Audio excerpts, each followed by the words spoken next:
natin ay katulad ng isang usok na sandaling lilitaw at pagkaraan ng ilang segundo mawawala. Ganon din ang buhay natin. Parang usok lang sa isang iglap. Pinanganak tayo at mamamatay. Walang nananatiling buhay.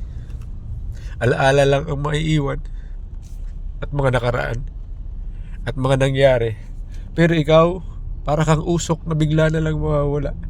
Sabi ng Panginoon, kayo ay katulad ng isang usok, lilitaw at pagdaan ng ilang segundo ay mawawala. Kaya pahalagahan natin ang buhay.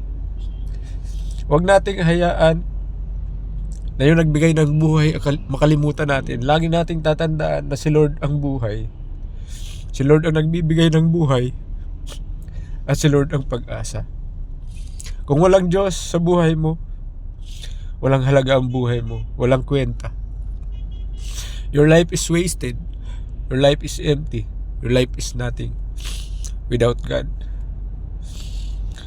Kaya sa mga sandaling ito, napaalala sa atin ng Diyos.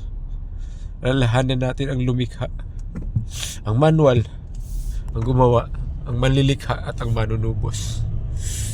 Laging pinapaalala sa atin ng Diyos. Huwag nating kalilimutan.